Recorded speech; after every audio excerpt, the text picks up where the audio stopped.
person. I'm not saying that, but it was more importantly, you know, yeah. And just, you know, like Gandhi, all of these people in the past that have died martyrs for their cause. Oh, I mean, not Gandhi. Gandhi doesn't count. He wasn't a martyr. Yeah, I'm tripping. That dude died. He lived a long, but that's for something. No, there we go. No, that's the way to put it. Like Dr. King and Gandhi. Gandhi's life was at a microscope. A microscope, is that the way to put it? You can literally go back and this is what he did. This is what he studied. This is how he got to school. When he got to, this is what changed his life. And not just that. Now the difference between Dr. King and Gandhi, he'll go back and be like, well, this is what Gandhi's family life was like. This is what his society life was like. He literally, they had cameras on him at times. I mean, a lot of the times and stuff. His society life, I mean, the way his household lived, even his wife wanted to leave him one time. I know y'all saw the movie and stuff too. Because of that, when she wanted to, the bathrooms or whatever. Yeah. I'm not doing the bathroom, I'm your wife. They came from royalty as well. Not only am I the wife of Gandhi, but we came from royalty, and you gave all that up to live here amongst them and all of this. And he basically broke it down to her being real, like, I can't teach them if I don't have my own household doing it. Like, and that's just real. Like, whether he was Christian or not, I agree with those values. And I guess what I'm saying is like, I'm just agreeing with what you're saying, Josh, but it's a difference. There's no better or worse, it's just a difference. Because his life was put under a microscope where you look at Gandhi and now you want to be more like him to be a better person. Whereas in Dr. King's life wasn't put under a microscope, but his mission was put under a microscope. It's like if his life was put under, microscope in the FBI. Yeah, but what I'm saying, if the world would have put him under a microscope, his mission wouldn't have been what it was. Am I right? If they would have blasted about his womanizing or the fact that he loved women, he's a man. He just loved women. Let's be real about it. How many people would have followed him or thought he was the greatest man to see? I keep going all these movie references, which is that, but it'll be like The Dark Knight with Two-Face. Remember when he died, he had killed a bunch of cops before he died.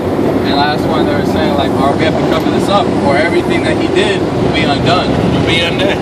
And the thing is, Two-Face wasn't a bad person. He was pushed into. Yeah, he was pushed under pressure, and then he cracked. But you know, I understand that, but at the same time, like, I think it's we're being dishonest and irresponsible to not like give the totality of that person and to just like Dr. King and to just say, oh, you know, he did the I Have a Dream speech. He was a civil rights hero, civil rights model, which he was all those things. But let's put it all out there what the man was like, you know what I mean? Yeah. And then let's make up our mind from there. Let's not try to make him out like, you know, he was this near perfect man. I'll say this. I used to argue that a lot with oh my God. 215. It's okay, 215 City will be crowded. It'll be alright.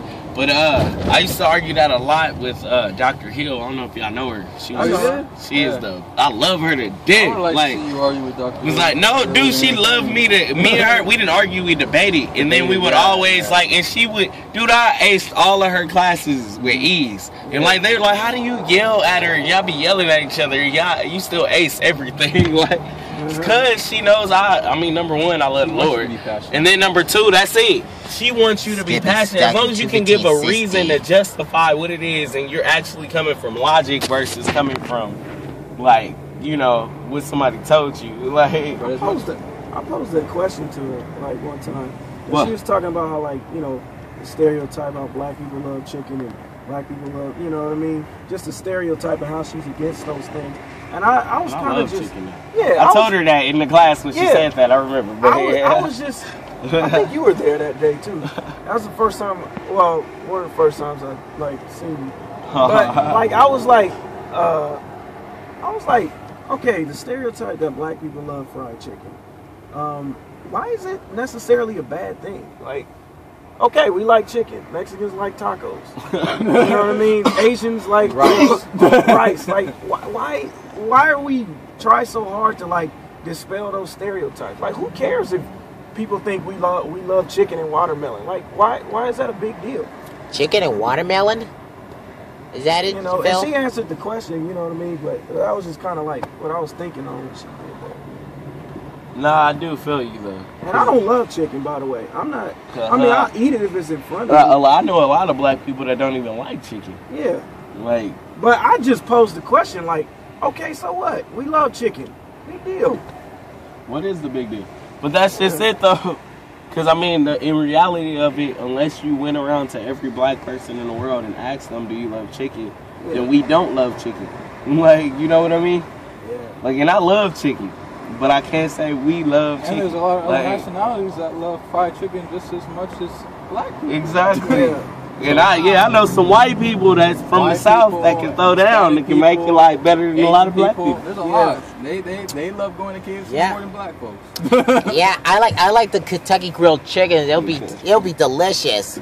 Yeah, it's good. What I was saying though, when I basically like was kind of bringing that to Dr. Hill about it, like was with Dr. King, like, you know, dang, I did just space on it.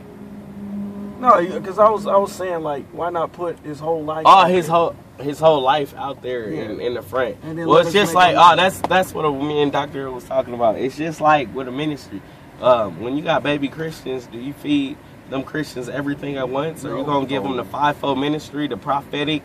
Or you going to throw everything at them speaking in tongues? Or you going to, no, you going to ease that baby into it. Right. You feel me? Yep. Like, and it's the same way. Like, and that's the reason you can't, even though, like, I agree with you, as in for people like us. Right. We need to know the truth. It is very important, and that's why it's important, and that's what Dr. Hill, like, broke down to me. It's important for you to teach yourself, to go out. If you're passionate about it, if you want it, if you want something, you got to go out and get it. You got to grab it.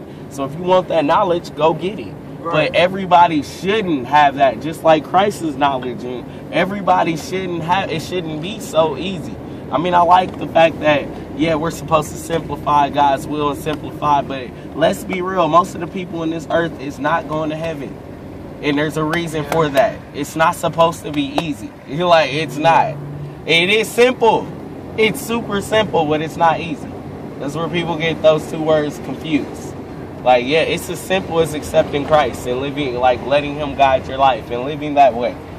But it doesn't make it easy. You're like, not even a little bit. And I mean, for those baby, I'm not going to say Christians, but those baby young activists or those people that was following Dr. King's ministry, which was a ministry, it was Christ's will. Those babies would have dissed him off back just like the atheists dissed us off back. And just like, you know, those people debate us off back. Once we come and say who we are, we Christian, they don't even want to hear it. They would have been the same way with Dr. King. We don't want to hear it. Like, you know, he's a womanizer. Right. He don't got nothing to say to us. Like, but because they did. You know, if we get off of Blaine Street or First Street, like how to get past Riverside and Mobile? I don't want to be on the street. I know it usually opens up around University. I guess we could go all the way down to University. Yeah. Like when it's congested like this, it usually opens.